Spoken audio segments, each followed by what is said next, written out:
So, good afternoon, everyone. Thank you so much for coming to this first session on the online open classes of the master program on media and information literacy and digital citizenship. First of all, thank you so much for Juliane von Reppert-Bismarck and for joining us in this first session.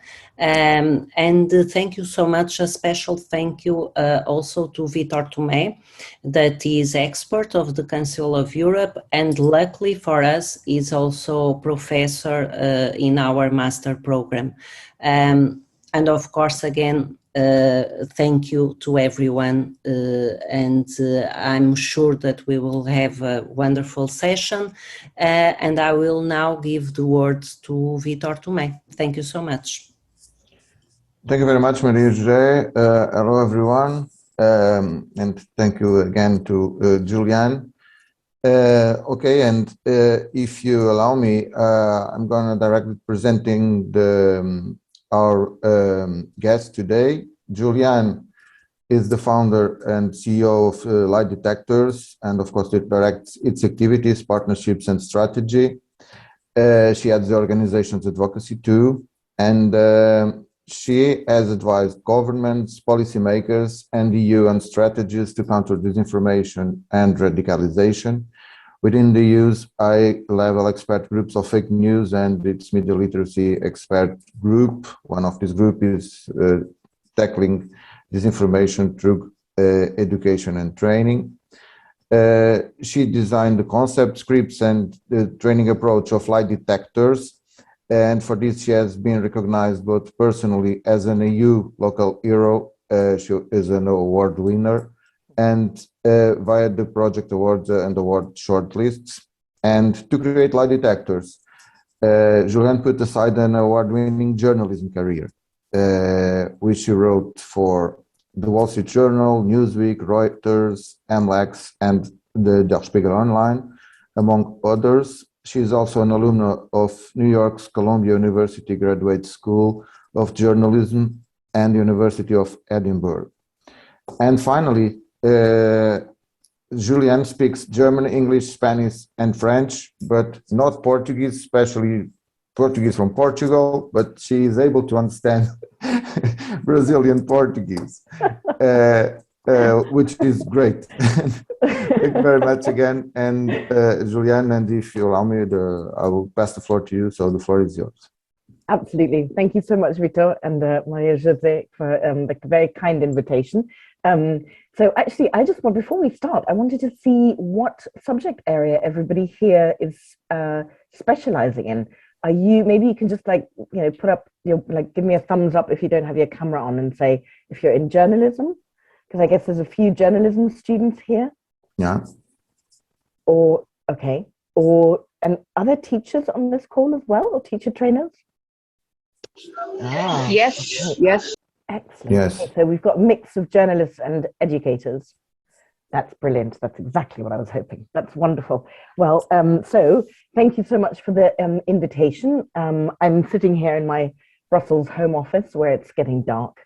And it's quite cold, so I hope that that you're sitting well and you've got a cup of coffee. Vítor has asked me to speak for, I think, 30 minutes. Is that right? Approximately, something like that. Okay, good. And you must tell me if I'm speaking too fast or if the tech breaks down. Let's hope that doesn't happen. But Vítor has asked me today to talk about digital citizenship and the role that both journalists and teachers together can and should play in promoting this concept.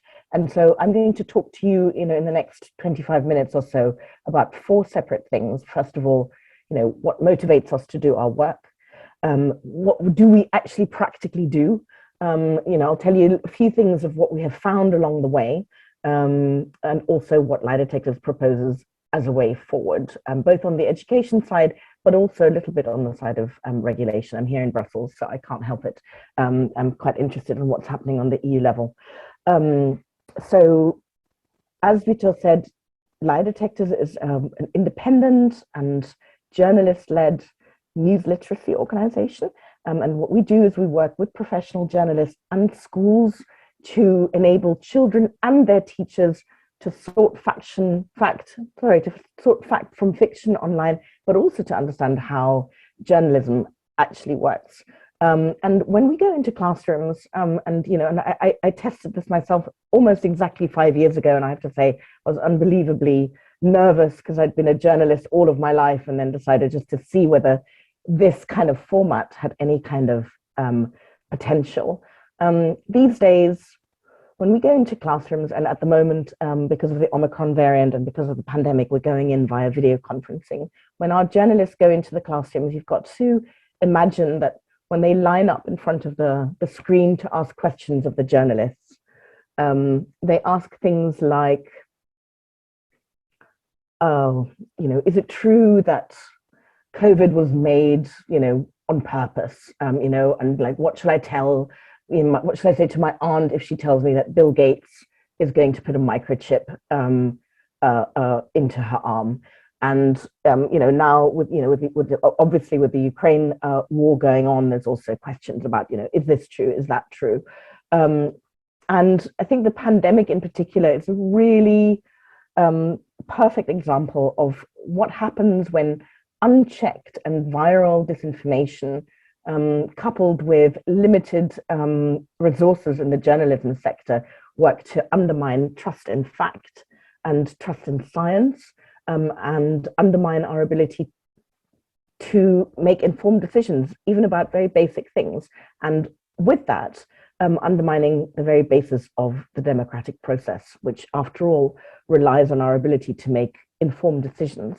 So this has worried us for a really long time. We see this coinciding with the crisis of journalism, with the algorithms that further promote polarizing content, and with the fact that children are underway on their own in various environments that we may not be aware of, or if we are aware of it, we might just be scared to talk to the children about it because it's such an alien world to us adults, and particularly to teachers quite often. So our work really works towards making children into better informed citizens, but that also relies on teachers. And in this case, the learning curve of children and the learning curve of teachers has kind of been a parallel thing, which is also why our work, even though it began very much in a way that was centered on the children, has become more and more focused also on journalists working very directly with teachers. And this has been, it's a difficult thing to be doing in schools. Schools still don't have media literacy integrated into their school curricula. And it's difficult for teachers to address because they may be frightened of this topic. And though teachers may be more aware that this is a problem, and that disinformation and lack of understanding of what is a blog, what is a viral video, what is an actual journalistic report or a factual representation, there is still a reticence and a hesitation for teachers to teach this subject. And there is a need for a catalyst. Our thought was there is a need for a catalyst, and that catalyst at Lie Detectors is the journalist, the professional journalist. So I'm going to start with showing you a really brief promotional video of what we do, what the journalists who work with us do. So this video comes from the perspective of the journalists, and we also have quotes from teachers and things, but this is very specifically on how the journalists experience the work in the classroom with the children, with the teachers. And you'll see a few of the 250 journalists that we've trained up in the last 5 years. So I'm going to show that to you now, and I hope very much that the technology works and that my computer doesn't crash. Hold on. And that the sound works. So you have to just give me a thumbs up or thumbs down if it's not working, okay? I'm going to share my full desktop just to make it a little bit smoother. Okay, it's about a 3-minute video. Nope. Can you hear that?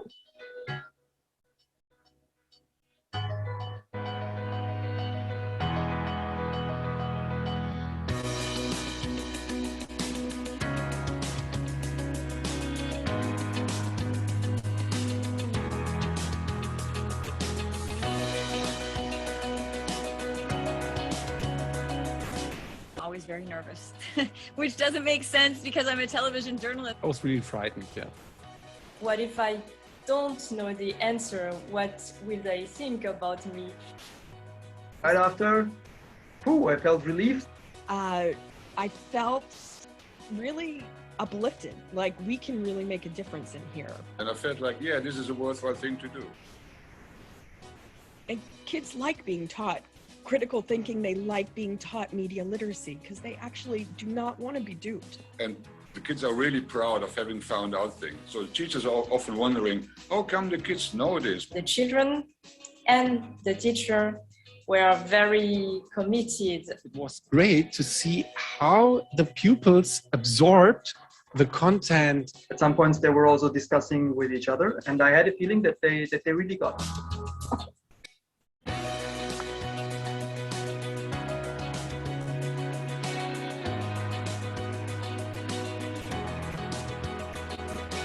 And what's nice about it is that you can go everywhere. I went 1,000 kilometers away into a neighboring country. Is it worthwhile? Yes. There is no way of protecting them from ever getting in touch with fake news. They have a phone, they have social media, so they will get in touch with it at some point. I just think it's so important to help kids, to help teachers understand how to navigate this complicated information world. I feel more optimistic about the fact that you can really change things and about the power of social media, because if you give children the right tools, if you teach people how to use them, then it can change everything. It feels great to be able to also be part of the solution, to be training students. We're just planting little seeds in their heads. Check it out. Trust yourself. I'm ready for next year. Bring it on.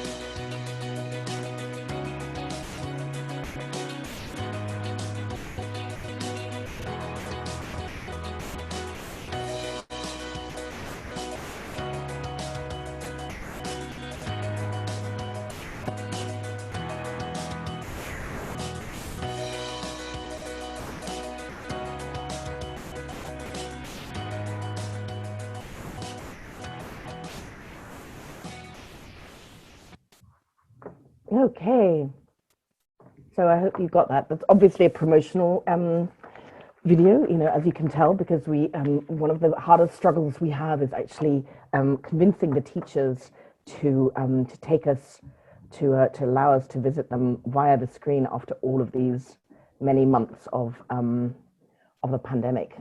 So this is actually really something that where we try to show the teachers that we can come and visit them regardless of where they are. Which is also one of the reasons why the digital format is one that's going to be enormously important for us, even after the pandemic one day has gone. So this is what it looks like when journalists walk into a classroom. Hold on, I'm going to start my PowerPoint presentation for you. And again, I'm just going to share the desktop, you won't see a full PowerPoint presentation because I worry that my screen is my computer will crash. So just ignore anything else that's going on the side there. Can you see that? Okay, cool. So this is a little bit of a collage of what it looks like when journalists walk into classrooms. And, you know, as you can see from the video, we have journalists from radio, print, online, broadcast, who work in 3 different languages. And before the pandemic, they were going into classrooms in person, as you can see at the top left and top right. At the bottom left, I'm going to move that down. I don't know if you can see it, but there's a classroom in a part of Brussels called Molenbeek, and that's a journalist from La Libre Belgique, which is a Belgian daily, who, you know, going into a classroom with no internet access whatsoever, actually had to print out the examples of that she was going to work with.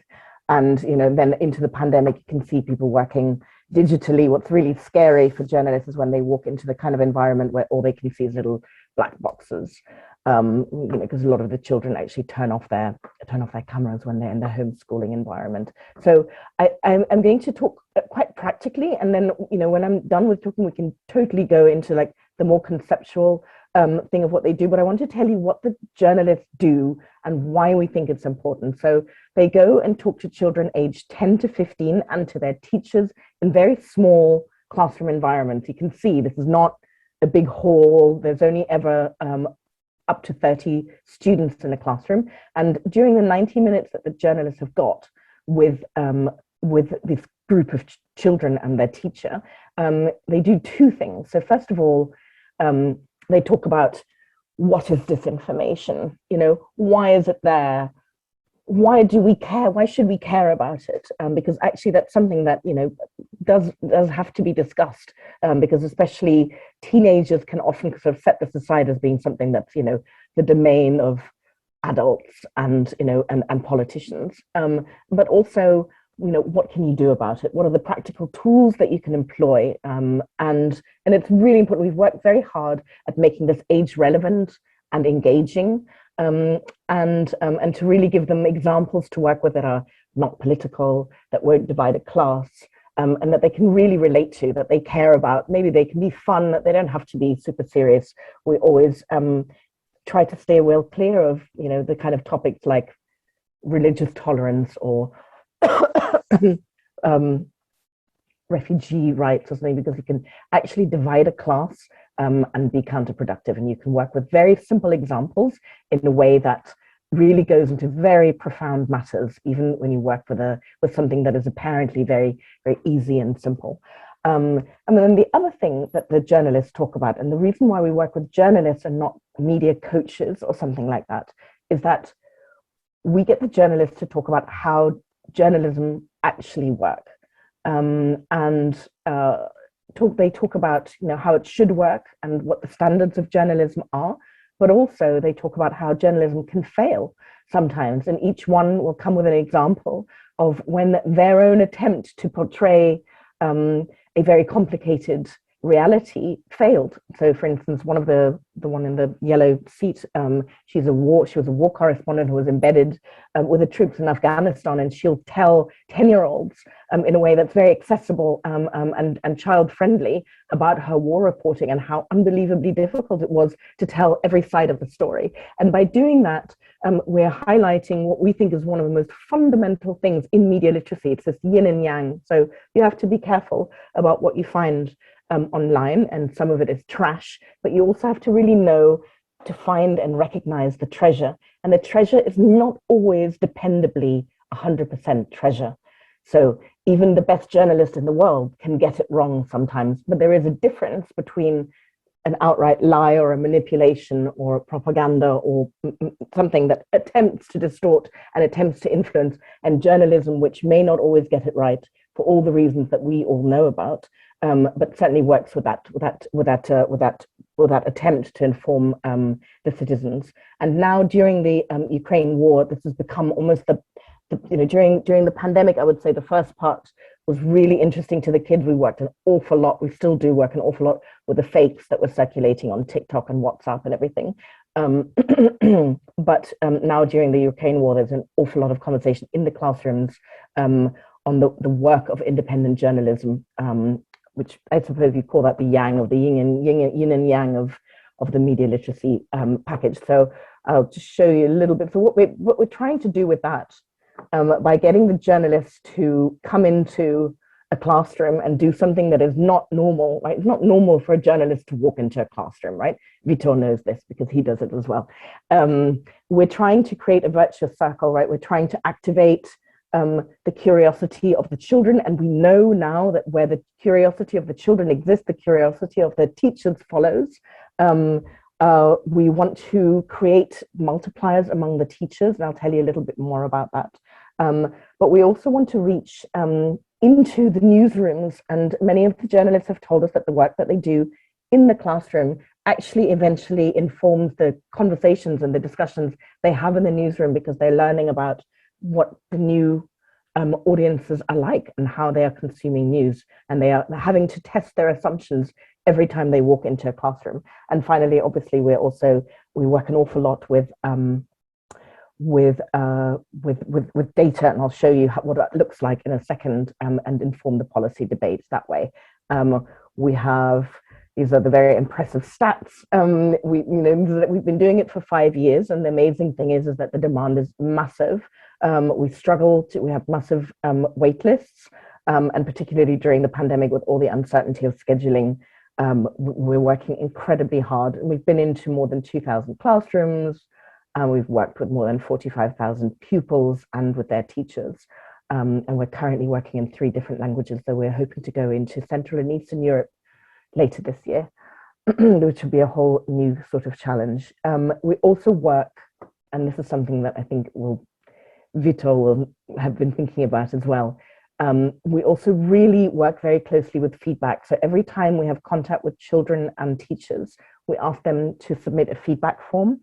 And as you can see, the background picture is a pile of handwritten feedback forms from children as young as 10. We have to comply with GDPR. They can't leave a digital footprint. And so this is all done, most of it is done via handwriting, which is a nightmare to input. But we think this is absolutely critical, because as media literacy, you've invited me to talk about this, right? This is not, 5 years ago, nobody was thinking about media literacy. Well, not many, probably Vítor, but not that many people. And it's becoming a real buzzword, and all the cool kids are crowding into the space. And, it's good because, on the policy side, there are some very serious moves underway to create guidelines, which is what we're working on at the, Brussels level at the moment, to create accreditation, credentials, standards. And on the side of the schools, as I said, the wait lists are very big. And so, we feel that it's increasingly, right from the beginning it was, but it's increasingly important to be accountable and measurable to really ensure also that what we're doing is actually constructive. And I'm really, really thrilled to say that we've got amazing support from various institutions, that you see there. And we get a lot of nice comments, as you saw from the video from the children. But also among the really illuminating parts of our work is just how much the teachers respond to this in the intimacy of their own classroom, in the one-to-one conversations that they're able to have with journalists. And just by listening to what the children are asking, they're obviously, learning a lot by themselves, simply by osmosis, even though we are not obviously targeting them at this stage, right? And even though many of them, particularly before the pandemic, when we just walked in and delivered these sessions, a lot of them really, and those of you who are teachers or training to be teachers or will know, teaching is a really hardcore job. A lot of these teachers were inviting us into the classroom simply in order to be able to have a 1.5 hour break, just to be able to sit at the back of the room and drink a cup of coffee. They would say, ignore me, I'm marking papers. And they were the ones who would then come up to us and say, I didn't know the kids were on all of these platforms. And why are they all falling for these fakes that you're showing? And what's clickbait anyway, So we've been collecting some of these things. Here's some interesting comments from the teachers. So you can see, I don't need to read these out to you, but they're learning themselves about the difference in the generational difference in media consumption, which also makes it so hard for teachers to broach the subject. Just the level of media consumption by young children. But very often we also find that teachers, are not necessarily thinking about how journalism works and how news production works, and particularly how digital news production works. So we also ask them where they think this should land, and this is more or less a word map. I think it's slightly manipulated, to be honest, so that everybody can read everything. But an awful lot of teachers tell us that this belongs into very many different subject areas. Normally they say it belongs into their own subject area, which is really very encouraging. And what's also encouraging is that, particularly since COVID, and I'm not going to go into this whole stats about it, but we have an awful lot of stats that show a real kind of growth and momentum and interest in this subject area since COVID, just because teachers, even the ones who were perhaps more analog beforehand and preferred to work with chalk and chalkboard, were now really forced to go into the digital space. And this slide I wanted to show you is one that really gives us pause and gives us hope. And it's quite a geeky slide, right? I'll have to explain it to you. So it actually shows something good.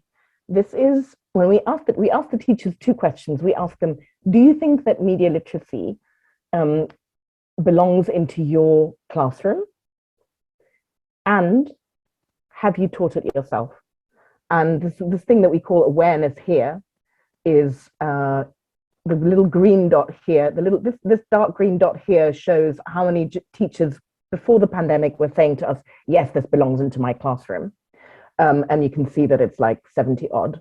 And the encouraging thing is that this has moved across, this is the COVID era, to almost 100%. Almost all teachers says, yes, this is relevant. My children in my classroom need to learn about this. But what you can also see is the lag, because the second question is, have you taken action on this? And even though the action has progressed in a really wonderful way, the gap between teachers who would like to talk about it and teachers who actually talk about it and who feel capable of talking about it has shrunk a little bit, but it's still around the 30% mark. And we think this is a really important, this is something that we say to policymakers, there is momentum here, invest in teacher training now, because there is that gap there that you can fill without any problem already. And when we ask teachers why, they tell us variously that, they might be worried about getting it wrong, or they feel, overwhelmed or under-resourced, or they just feel that there's no recognition for that kind of work in their classroom because they're not the IT teacher, because they are the religious studies teacher or the biology teacher or something, and they've not been given that training. And, as you remember from this slide, you can imagine that very few of these teachers would be targeted with media literacy training. So the other reason why it might be difficult, it's not just because they've not got training, but also if you consider the evolving state of information consumption online.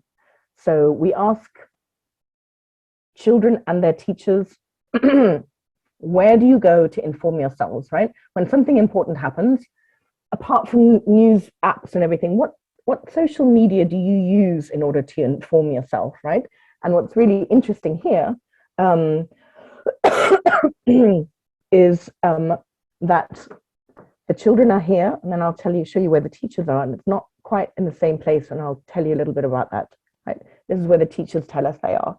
And what's interesting here is that the children are very largely, disproportionately in a visual information space and in an encrypted information space. And that is important for various reasons. That's important for the reasons where people are often talking about, we're going to use content moderation to get disinformation under control. We're going to delete incorrect things online, right? It's incredibly hard to police a visual space.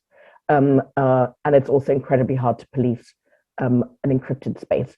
Not even to mention all of the press freedoms issues that arise immediately outside of the nice, cozy Western European democratic space that we're all sitting in right now, right? So, but the other reason is that it shows that, children are on their own. Yes, teachers have become, these are quite new stats, right? So teachers have become much more, there's very interesting stats on how much teachers have moved into the digital space, information space. But so yes, they are on YouTube, and yes, they are on Instagram. But if you look at it, children are almost completely on their own on Twitch and Discord, which they use for information, on TikTok and on Snapchat.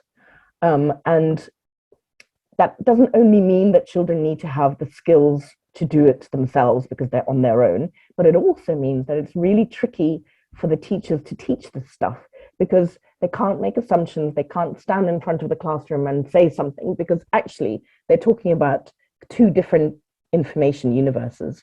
And that is why we think it's so important to actually give them a very slow, gradual introduction to media literacy. And we do that via our our classroom visits, which are accompanied by a news challenge where the children get to solve riddles. You know, is this WhatsApp? I can show you them later if you like, but I just thought I wanted to keep it short so that we can have a discussion as well. You know, is it whatever, is this, you know, how do you unravel this viral WhatsApp post, or what do you do about this TikTok video? How do you use a reverse image search and things like that? And then for the teachers, we've also made the answer sheets so that they can work with them, even if they have limited knowledge, and that way they gradually get to work with it. And then we have obviously the contact during the sessions. We then offer now increasingly these seminars, and we've been doing it for the last 4 years, seminars for teachers, but it's becoming more and more popular, where we get teachers to sit around together. It's journalist led again, and we have 1.5 hour seminars and webinars where we do group work, and teachers get to work with concrete examples. You know, did the shark really swim on the highway? Again, they're kind of simple examples that they can then use in the classroom. And the journalists show their own journalistic tools, their own journalistic tools of inquiry. How would a journalist go to it? And I don't know if you saw it, but in the video, the OECD's PISA director, or director of education and skills, by now is saying every person needs to have the ability to think like a journalist. So that's what we're trying to transmit. Our Tandem project we're piloting at the moment, the pink one, we're calling it Tandem at the moment, but it's kind of a mentorship program where journalists work long-term with groups of teachers, and the teachers can submit questions and things and work together and workshop, and also kind of learn via peer learning. So we see ourselves very much as a stopgap and as a solution that's necessary now. To be honest, when I started Lie Detectors, I was a very happy journalist, and I thought I would be doing this part-time, at the weekend or something like that. And it's eaten up my life. And I'm sure that many of the 250 journalists who work with us actually want to really be dedicating most of their time to journalism, but they're doing this because whenever they see that it makes a difference, they like it. It's amazing how long they've stayed with us. But we really want, eventually for this to become something that is no longer, that is redundant. Lie detector journalists should really probably eventually be able to really focus on journalism, and teachers ought to be trained in this and able to do this by themselves as much as possible.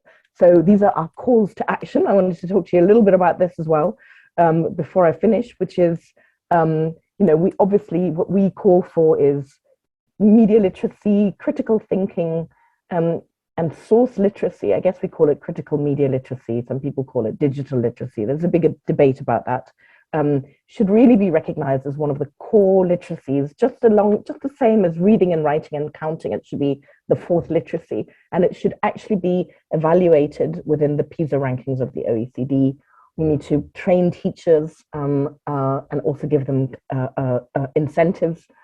We need to make things measurable. We've got to be slightly careful about the kind of funding that we're accepting. This stuff costs money, and there's an awful lot of political interest, and that brings me on to parts 4 and 5 of this, which is very much more the regulation side of things, where we really have to be careful about any kind of regulation that prioritizes content moderation. And one of the things that I was showing you is a good reason why, alongside ideas of press freedom, we can't just delete our way out of this problem.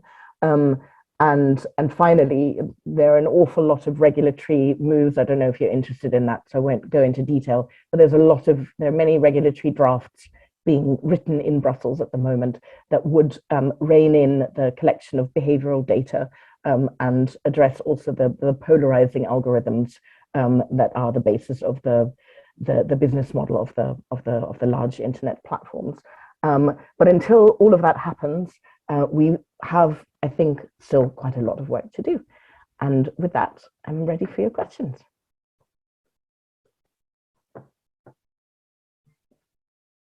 Thank you very much, dear Juliane. Thank you for this fantastic presentation. And I would say that we had a real master class instead of an open class only.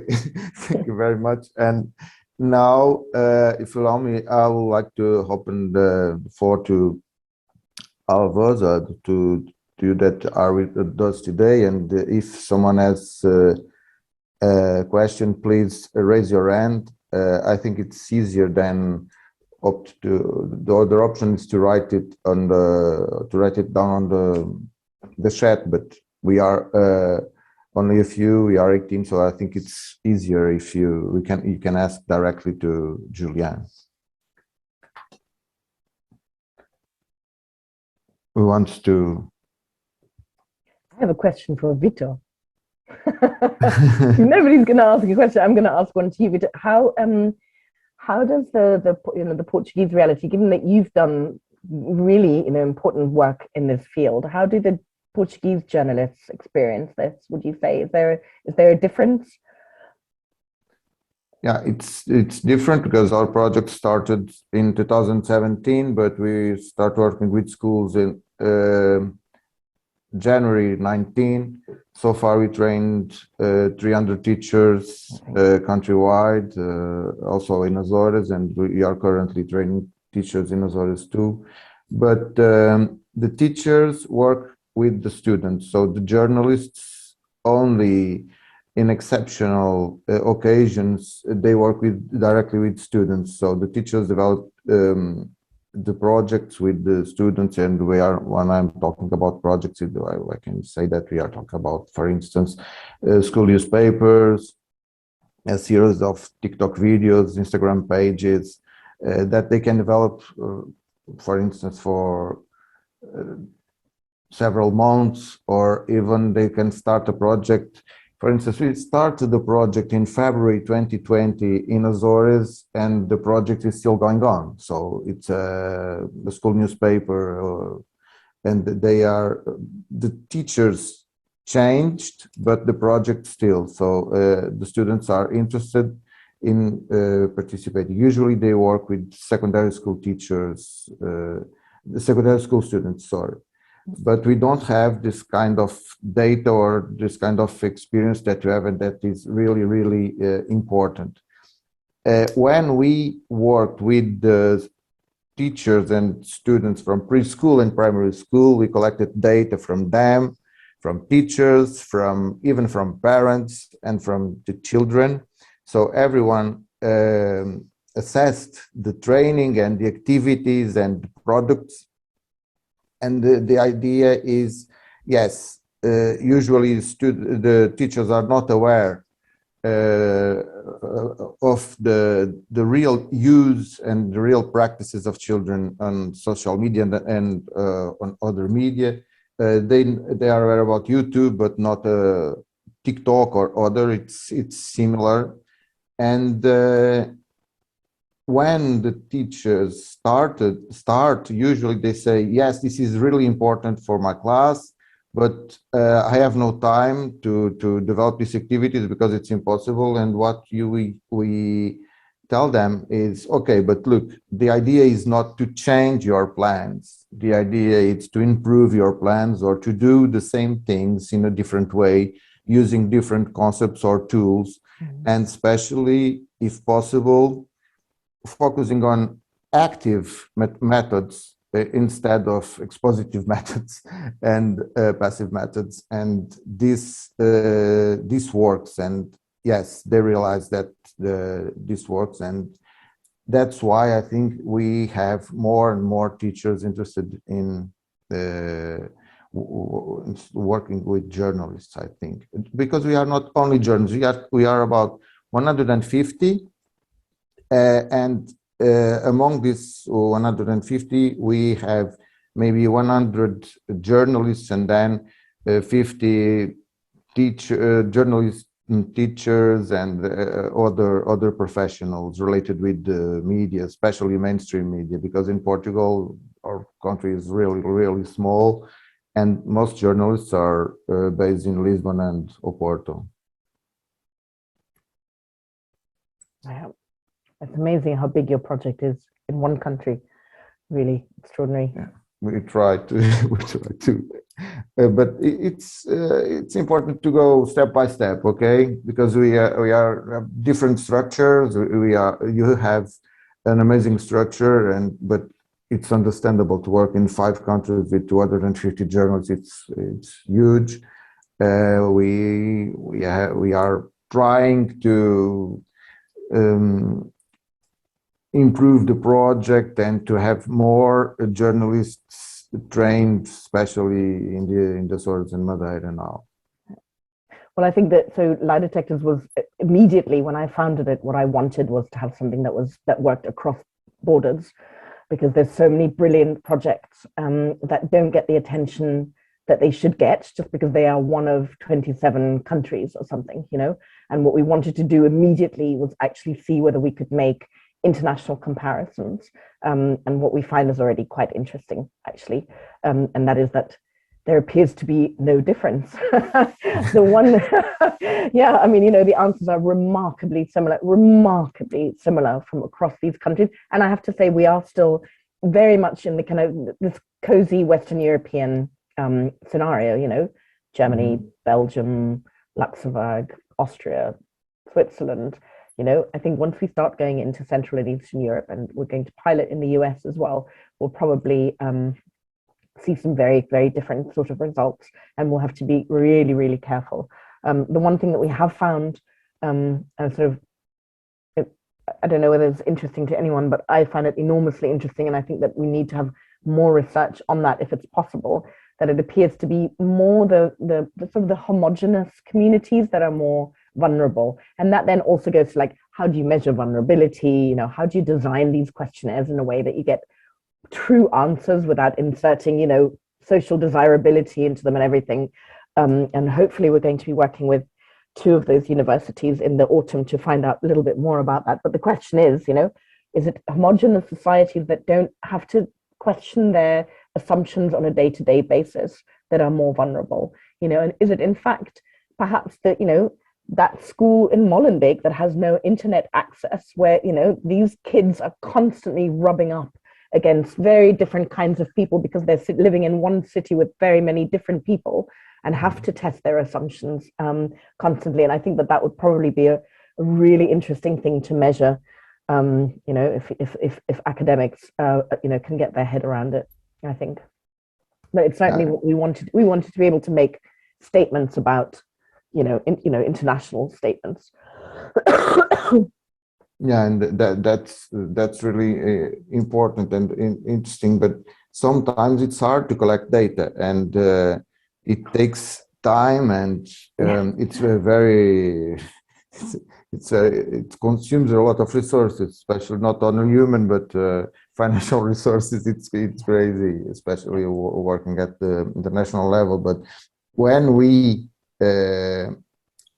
can develop projects in some contexts that in this context they have lots of problems. I was thinking about Açores, for instance. In some regions of Açores, 75% of the families can't afford. They leave, but they leave with because they receive support, financial support from the state, directly from the state, and this is a problem.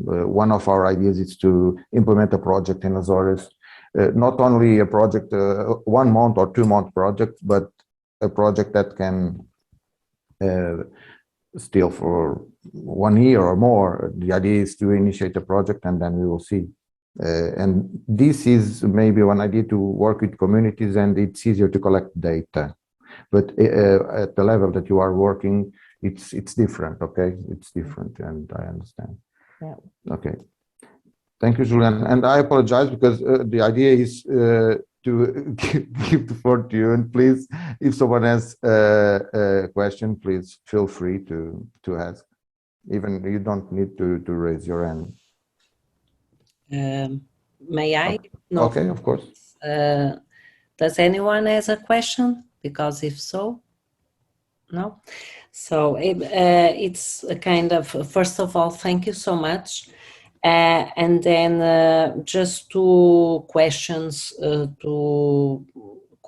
One, is related with the type of training, face-to-face and also online training after the pandemics. Will you go on only with the online training or not? How do you see the differences between the first and the second one? And then again, something that I'm also curious is how did you do, or if have you done training to journalists so that they can by themselves to deliver the training? So these are my questions. Okay, so they're really, really meaty questions. So no, we're dying, and the journalists who've been with us since before the pandemic are just dying to walk back into the classroom, because there's nothing like, walking in and feeling the energy of the children and, really being able to work with them. There's something very particular about that. And we have got to walk back into classrooms, because not every classroom is going to be able to host a Zoom call. Since the pandemic, has lost its, its true terror. A lot of the schools have stopped their Zoom subscriptions, right? Because they might not be able to afford them. And if a classroom doesn't have a Zoom subscription, then you can only stay on a call for half an hour. We've got to be invited by them, because they've got to be the ones opening their door to us, right? For all sorts of reasons, right? Zoom bombing, et cetera, what could happen. And we have to be really careful about that.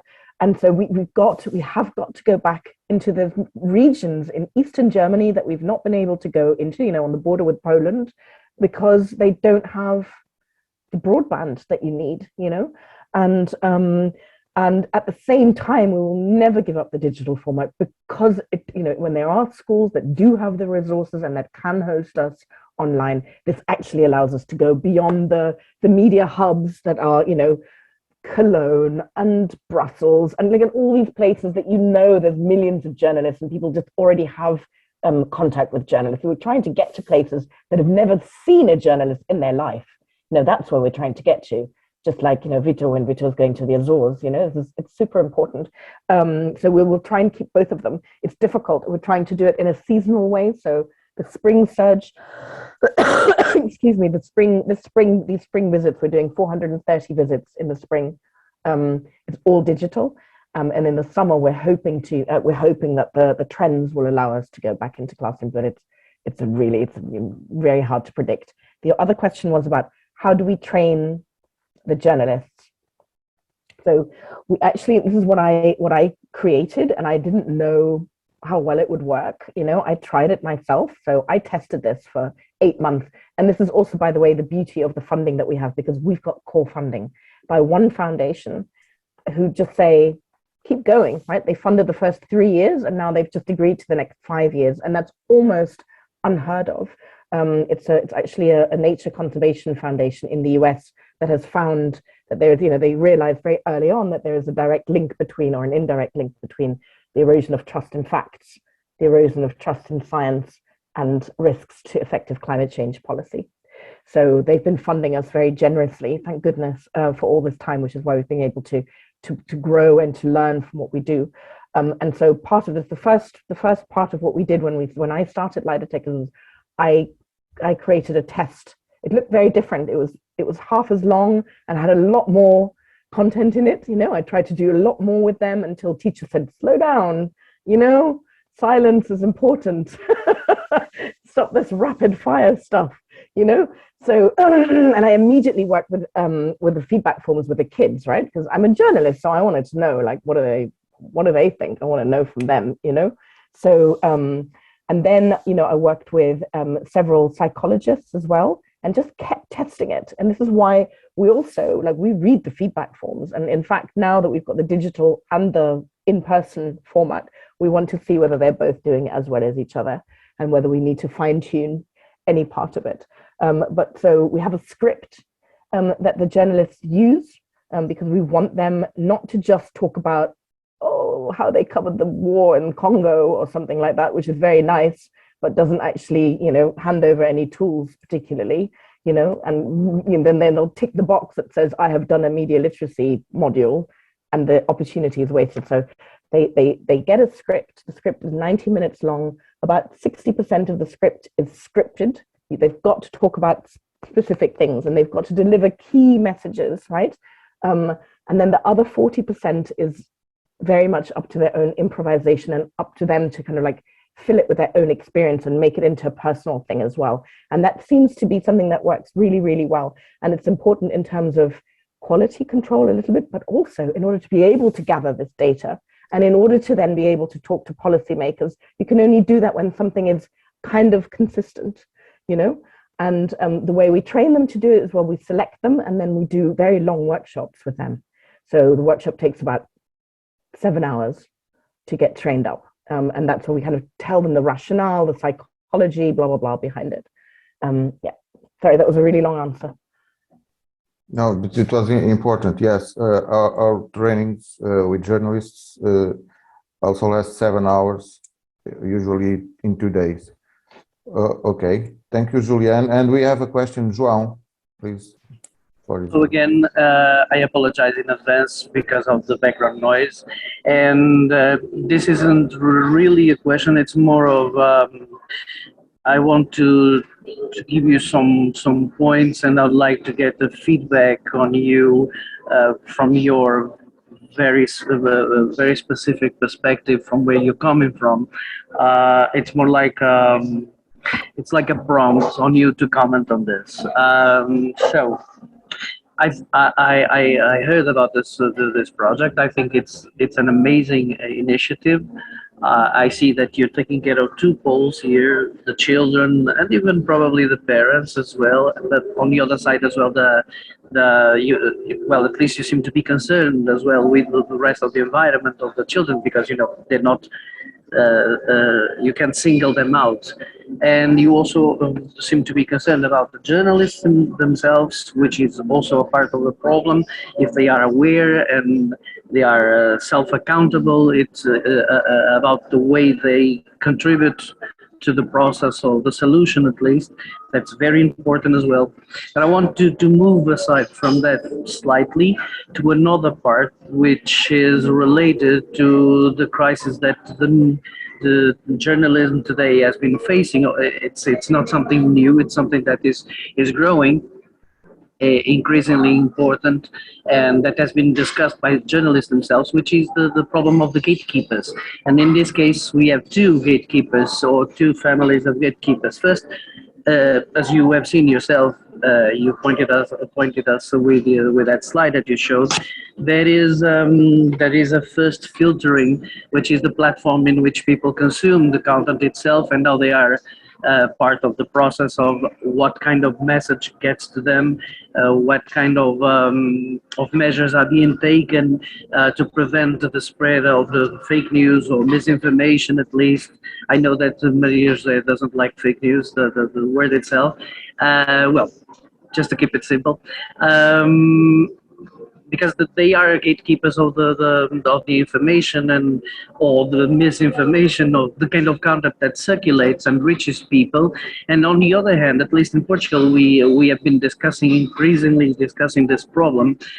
The fact that because the platforms themselves seem to be based on, especially Facebook, seem to base their business model on engagement itself without considering what kind of engagement we are talking about. Even if it's poisonous, even if it's toxic, it's engagement anyway. They also kind of skew or amplify the tendency for sensationalism and for quick cycles of news that don't allow journalists themselves to investigate further information, because everything is happening at the same time. You just have to put out content. I see the quality of the texts themselves have dropped because there's no proofreading and even less sometimes fact checking. And if you already had some news, between commas, news outlets that were sensationalists, what we see today is the increasing need of shouting above the wall of noise and getting the attention of people, because in the end they're companies and they have to sell ads, to pay for people. You have the shortening of the staff and all that. You see the increasing amount of op-eds instead of actual news, and all of this is contributing to the evaluation of journalism itself, the evaluation of information itself. So what do you think that we could do? What sort of initiatives? I know it's a tough question. I definitely don't expect you to have the answer. I just want to get your feedback, your feelings on this, because this is the other part of the problem. And you may have children wanting to want real content. You may have journalists themselves wanting to publish real stuff, good journalism, fact-based journalism. But then they are employees to companies who themselves feel pressured to be sensationalist, to rise above the noise, because everyone is consuming their content on digital platforms themselves that don't seem to care if it's false content. As long as it produces a reaction, it's all good. So I just want to get your feedback. Don't worry. I know this is a tough problem. It involves a lot of people, a lot of different angles, and probably I am a person who believes in the legality side of this. Yeah. Not just the goodwill. But anyway, just give me your feedback. Jean, so thank you so much. And that's an unbelievable number of points to address. But I'll try, okay? I'm going to try. So first of all, I'm really glad that you used the word gatekeeper, because gatekeeper status is actually something that is currently being very actively discussed. And this is from an antitrust perspective, competition policy perspective, within something called the Digital Markets Act in Brussels. And the discussion is heating up. And you can say that, in fact, it's already been diluted before it even started. How can I join in? Right, exactly. You can pay attention to the public consultation process. There are public consultations, and they have to take them into account. And I've been told, I think that Lie Detectors is a tiny little pebble, but we all say every pebble adds to the scale, right? You cannot underestimate the level to which the platforms, the big platforms, I'm talking about very specifically Google and Facebook, but also Amazon, which owns Twitch, and I don't know about the other ones, are arming themselves. They're hiring lawyers in Brussels. They're adding office space. They're adding. Go on. Just a little background. I myself am a digital strategist, so I am aware of that. That's why I brought this question in. Exactly. Well, you can submit things to the public consultation process. And if you so that's gatekeepers. The algorithm problem, yes, absolutely, I'm with you on that. The algorithms are the quintessential problem, and it is one that the platforms will defend very, very aggressively. There's some very interesting, we follow very closely the influence buying that we see happening. We've been in several processes where we see worrying trends, and I recommend that you read a report written by Transparency International last year, which is called Deep Pockets, Open Doors, which goes some way into describing the way that that funding and financing of different initiatives is going underground, and lobbying is going very underground, and it's becoming much less visible than it was before.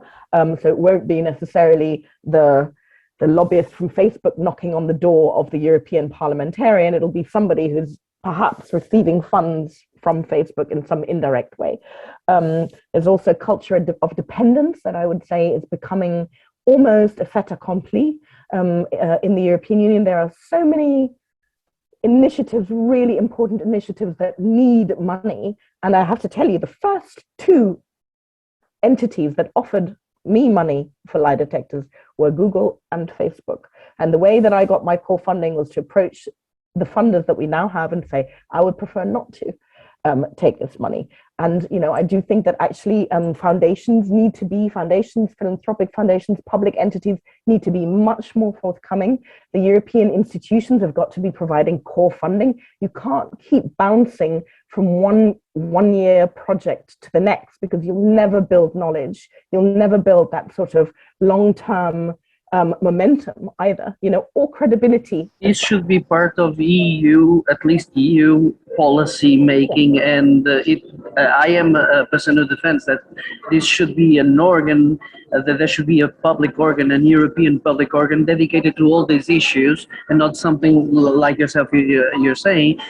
You're always thinking when the budget ends, how can we proceed from this on? You should definitely you shouldn't depend on companies like Facebook or Google, because, well, they are interested in obviously undermining anything that comes out from there that puts them in a hotspot.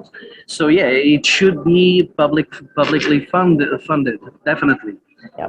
And in the end, and I know that we're already over time, but I want to, we could carry on talking for a very, very long time.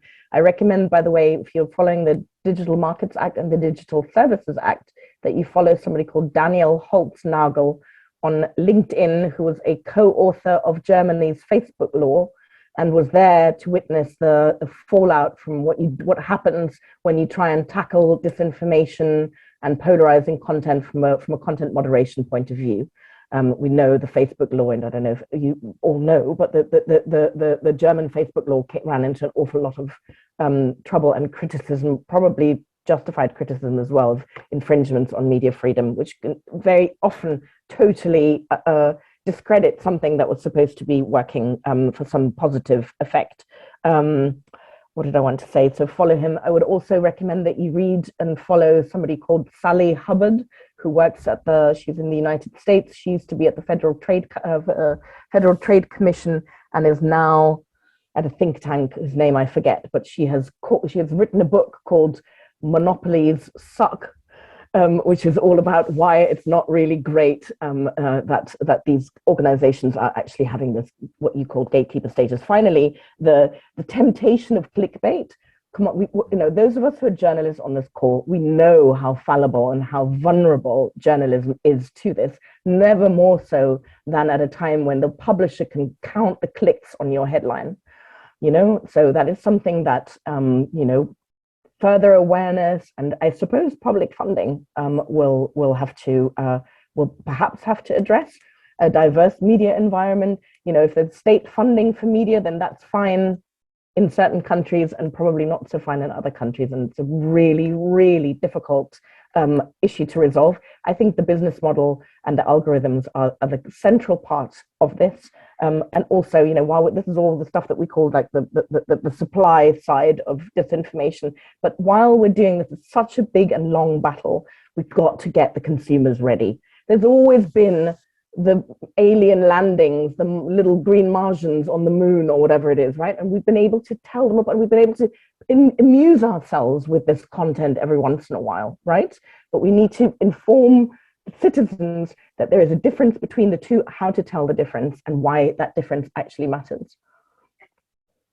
I hope I answered your question to a small extent. I think that you came out brilliantly, and I know it wasn't easy, but you surpassed my expectations. Thank you very much. Yeah. I already sent the link of the first thing that you suggested to the group chat. About the other two references, I'm going to ask Maria Jose if she doesn't mind sending me those names, and I'll try to check them out. I honestly, and Maria Jose knows me already for a while, she knows that I want to be part of this process actively, not just as public, because I have been following on these issues for a long time. As you can see, I think about them constantly. Thank you very much for your contribution to my own knowledge. Thank you. Thank you. Oh, and if I could, I wouldn't mind doing that training that you're giving out. I wouldn't mind. I'm definitely interested in your strategies, how you reach to people, and understand how you can actually get the message through. We're not currently training journalists in Portugal yet. but Vítor does something very important that is very similar to what we do. So, you know, yes, absolutely. Like I'm very, very impressed with what Vítor has managed to do in Portugal. It's so much bigger than what we've done in any of the countries that we're in. But maybe we can exchange some experiences, and even we can exchange some trainers or training programs. We don't know, but I think it's possible because the owner of the project, of course, the project is also supported by the Ministry of Education and the Ministry of Culture, but the owner of the project is an NGO that journalists created in 2020. So it's a kind of, if you allow me the word, a kind of business between NGOs. So it's not a problem that involves for-profit companies or institutions. Okay, and thank you very much, Ron. Thank you, Julian. I don't know if someone has any question. If yes, I will give you 1 minute to ask your questions. I have to go quite soon because otherwise I'm in trouble with my... Okay, Julian, me too. Because by the way, like if you ever try to start something like this, Vítor will know about this, right? Don't do it when you have 2 small children. It's not a good idea to try and combine these things. Yes, I know. You're right, Julian. Okay, so we are over time, and you are absolutely right. There's no questions. Of course, talking about these issues will take us hours and hours, but we will have more opportunities in the near future. And let me close this session first, thanking Juliane for the great presentation, and then for the important answers she shared with us. Thank you also to Maria José for the organization of these open classes, and thank you all for attending this session. And I hope that we can see in another session in the near future. Thank you very much. Thank you. Bye bye. I put some information for the new session in April. Bye bye. Thank you, and thank you a lot, Julian. Thank you. Happy to do a follow-up whenever. Very happy. Okay. Bye bye. Thank you. Bye bye.